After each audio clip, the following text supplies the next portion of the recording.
আপনি লক্ষ্য করেছেন কিনা এবারের নির্বাচনে আপনার এলাকাতে সড়কে কোথাও পোস্টার দেখা যাচ্ছে না। আমি বলছি সেই পোস্টারের কথা যেটা টানানো হতো সড়কের এপাশ থেকে ওপাশে দড়ি দিয়ে, এবং এটা সড়কটাকে খুব বাজে সিনারিও দিত। বাজারে ঢুকলে মনে হতো যে আপনি কোনো বস্তিতে ঢুকেছেন, আর সড়কের আশেপাশে সব জায়গায় পরিবেশ খুব বাজে রকম ক্ষতিগ্রস্ত হতো।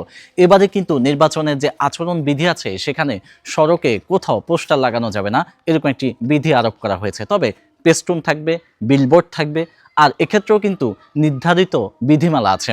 আর এই বিধিমালাটা আমাদের সকলকে ভোটার হিসেবে জানতে হবে। কেন জানা লাগবে? কারণ আপনি যাকে ভোট দিচ্ছেন সে নির্বাচনের এই বিধিমালা জানে কিনা, এটা বুঝে কিনা, এটা মানে কিনা, সেটা ভোটার হিসেবে আপনারও কিন্তু দায়িত্ব।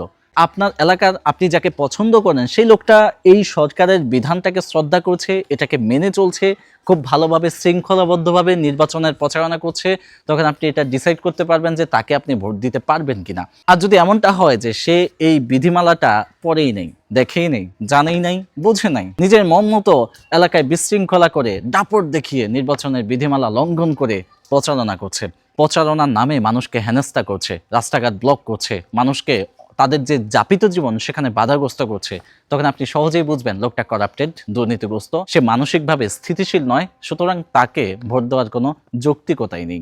আমি কমেন্ট বক্সে এই সরকারের গেজেটটির পিডিএফ দিয়ে দেব, আপনি অবশ্যই সেখান থেকে পুরো ব্যাপারটা জানবার চেষ্টা করবেন, বোঝবার চেষ্টা করবেন, আপনার বন্ধু এবং আপনার সার্কেলে মানুষজনের সাথেও সেটা শেয়ার করবেন। একজন সুনাগরিক হিসেবে এই ব্যাপারটা আপনার বোঝা জানার খুব দরকার, তাই আমি অনুরোধ করব আপনি অবশ্যই এটা জানুন, অন্যদেরকে জানবার সুযোগ করে দিন, ভিডিওটি শেয়ার করুন যদি সচেতন করতে চান আপনার আশেপাশের সবাইকে।